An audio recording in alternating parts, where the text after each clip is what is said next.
What if England could only pick their Ashes squad using players from southern English counties? My name's Liam, I'm a cricket fan and I make cricket content for you, the fellow cricket fan. If you do like this video, please hit subscribe. There's plenty more coming just like this. So the rules, for clarification, we've got to build an Ashes squad using only players from southern counties, and hopefully we can do that in this video. We're trying to build a squad that isn't just the best players from these counties, it's a squad which has balance, it's a squad that we feel like we'd be confident-ish going to the Ashes with the hope of winning. For clarification, these are the counties that I am considering in the south. You won't agree, because what is north, what is south, what is central? We had to draw the line somewhere. This is where I've drawn the lines, and that means we can pick players from Middlesex, Surrey, Sussex, Essex, Kent, Hampshire, Somerset, and Gloucestershire. So compared to the northern video, which I did last week on my channel, lots of options, lots more clubs to choose from, which should make our squad selection much easier. Let's begin. And we start straight away with an interesting one with our opening batsman, because of course there is an England opening batsman who qualifies for selection in this squad. He plays for Kent. He could go in at 1 or 2 in this squad. I'm not going to pick him. Zach Crawley isn't getting in my squad, and I don't really have anything against Zach Crawley. I don't think he's actually as bad as kind of some people like to make out. There absolutely is a player in there. Some of the hundreds he has scored have been some of the best hundreds I've seen in recent years for England. So there is without a doubt a player there. There is bags of ability. There is potential, but there's also just that nagging frustration where he plays the same cover drive and nicks off again. He's had a lot of chances. I feel like the crescendo of that chance is Australia. And I think if he doesn't go well in the Ashes, that might be time on the Zach Crawley experiment. But simply, I've not picked him in this squad because I just think there are better batsmen that can open the batting in this side. This is, of course, my opinion, not Rob Key's. And take away the Rob Key loving element of it, Zach doesn't get in. So who does? Number 1, and I can't believe I'm saying this, Dom Sibley is back in the England side. I've always liked Dom Sibley. I'm a Warwickshire fan, so you know I kind of spent many years watching him score a hatful of runs for us, and then obviously got in the England setup. There's certainly people, when I did the northern counties version of this video last week, I talked about people like Keaton Jennings, Alex Lees, people like that have gone into the England side. I feel like, and this is without looking at all the stats of it, but I feel like Sibley wasn't as bad as those guys. There was moments for Sibley in an England shirt. I think ultimately Dom Sibley didn't really properly fit the way that England wanted to play, which is why he kind of got moved on. And the England squad is in a better position now without him. But that said, he is a consistent run scorer. It's funny, really, isn't it? Because he's like, he's probably the only guy that gets dropped from England after going to Surrey. Normally going to Surrey helps your England chances, but it didn't work out like that for poor old Dom. But he has been a consistently strong county player for many, many years now. And he topped the run scorers in Division 1 this year. It's hard to ignore him given that season because it's been so good. He has evolved his game as well. And, not everyone will want you to sort of hear that or will sort of dismiss it as no, he's got a crap technique. He has got flaws in his technique and he probably would still get found out at test level. But Dom Sibley has absolutely worked on his game over the last few years since being dropped from England. If you remember when he played for England, his kind of main scoring shot, or really only scoring shot, was that kind of leg side half volley. He played that very well. But he has opened up his game more. He can score around the ground a lot better now. He's not a baseball player, but he is absolutely more of a free-flowing batsman that could still play a role in this hypothetical England side. So he gets number 1 spot.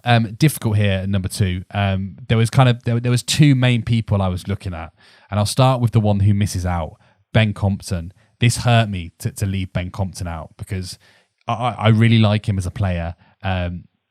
He's better than his Kent counterpart, in my opinion, and he's had a phenomenal season. He has scored 1,300 runs this year, and he's averaged around 60, which is pretty phenomenal in that Kent side. The only reason I haven't picked him is, for me, it was Compton or it was Sibley.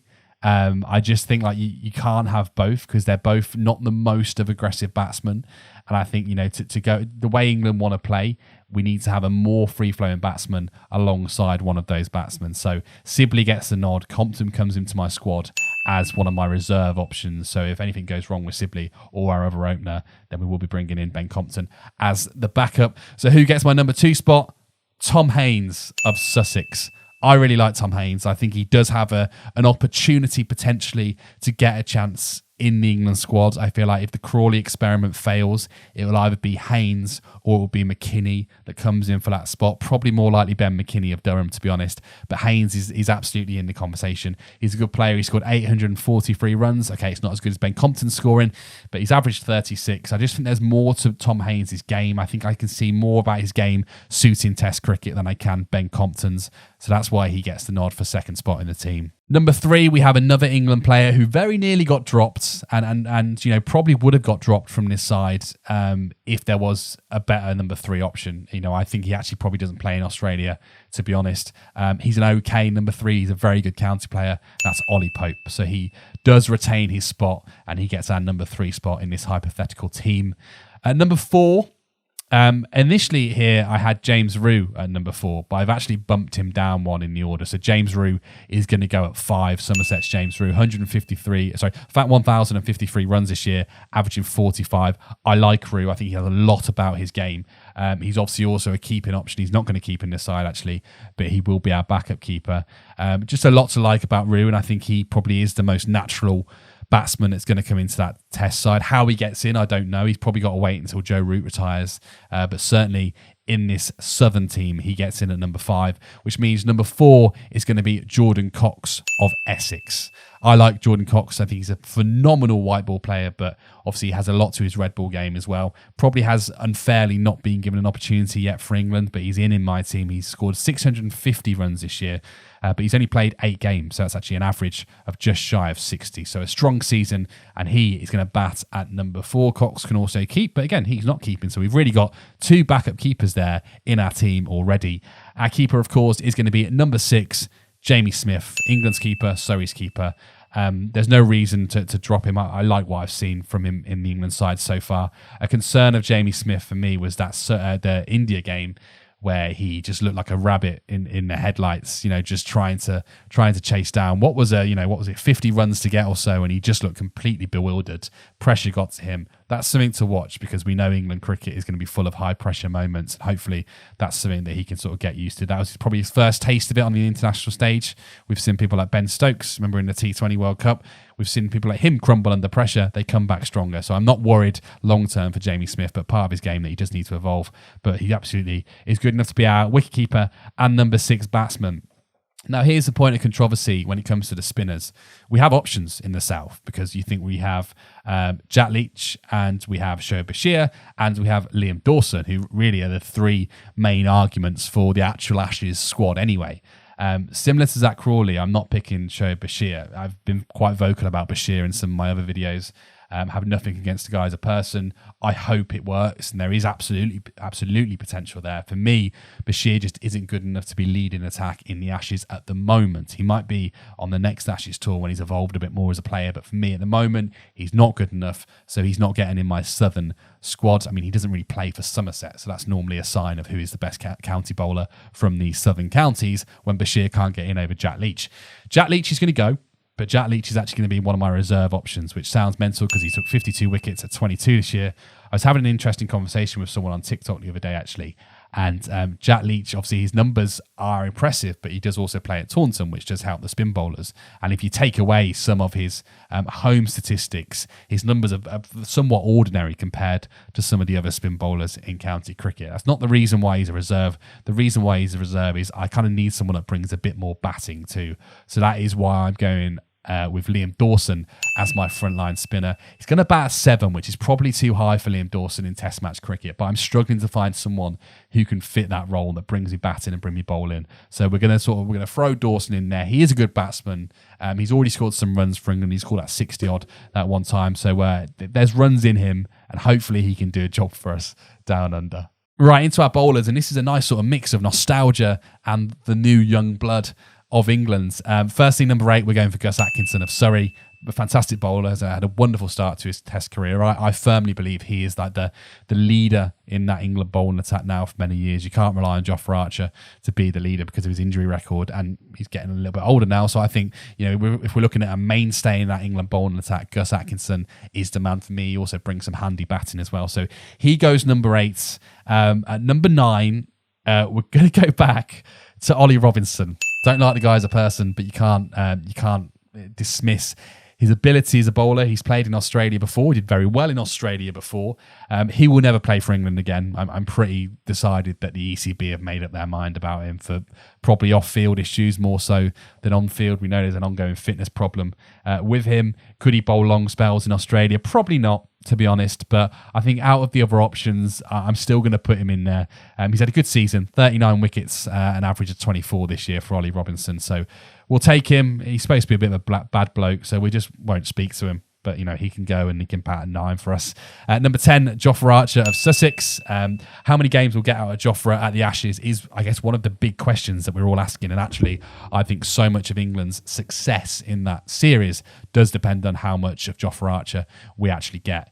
But he's going to be number 10 for us in this squad. And number 11, I thought about this for a while. I thought about Matt Fisher of Surrey. And actually, I'm going to take Matt Fisher as one of my reserves, so we'll pop him in there. He could be my reserve seam bowler. There was a few others that were sort of whizzing about. I even thought about Jordan Clark actually going as like pushing Dawson down one, having Jordan Clark at 7. We've got an extra seam bowler in there, and we've got someone that brings batting as well. For me, Jordan Clark just isn't a strong enough bowler to get in over some of the others. So I'm actually going to go for Sonny Baker. Now, it's a weird time for Sonny Baker because lots of hype around him. Obviously went into that ODI series with South Africa, didn't really do very well. There was lots of rumblings before that series of him being a wild card for the Ashes. They all went very quiet after that series.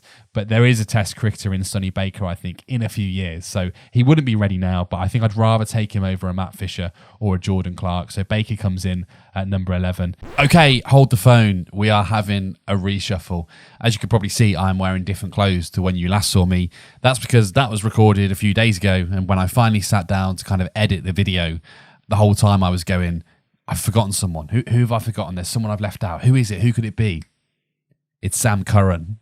It's weird that I've forgotten Sam Curran because I'm kind of like one of his biggest fans. I've been banging the drum for him for a long time to be back in that ODI side. I've also mentioned on my socials before about slipping him into this England side, test side anyway.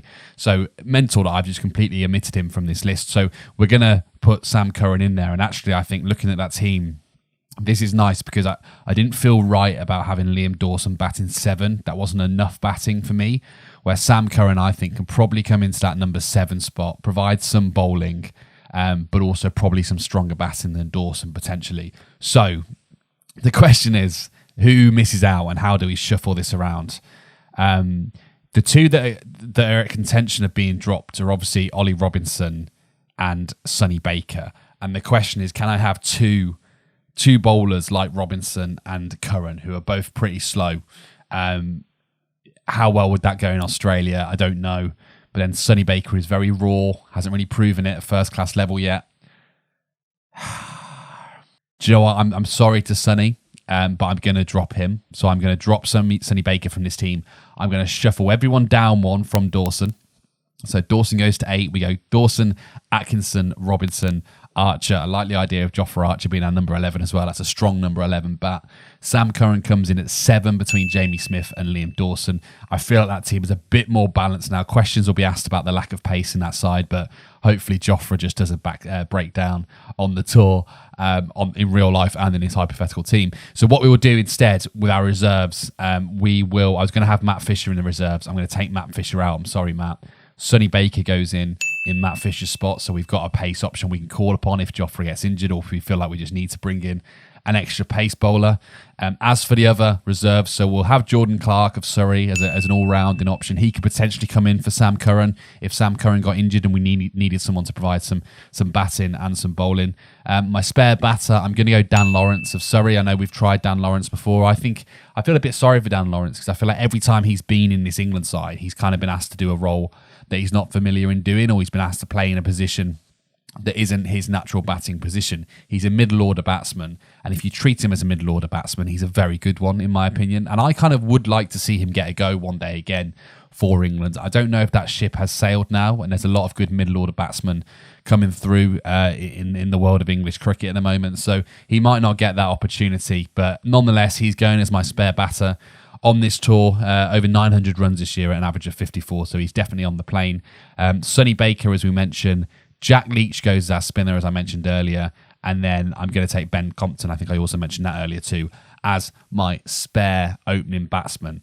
So there is the team. It definitely feels nicer with Sam Curran in there. There was something wrong with that sort of lower order, and I wasn't happy with it, and I'm so glad I've remembered Sam Curran, because everyone would have hammered me in the comments had I forgot. But yeah, let me know in the comments what your selection would be for this squad under these criterias. How well would that squad go in Australia? Would it be, actually, here's a question. Would this squad beat the Northern squad, which I built last week? I'm going to flash that on the screen for you now so you can see. This is the team on the left-hand side that I built under the criteria of Northern-only counties, and on the right is what we've just done, the Southern counties. Which of those two teams is the strongest squad? You let me know in the comments and let me know your picks. And if you did like this video, please hit subscribe. There's plenty more content just like this coming up soon. Thanks a lot.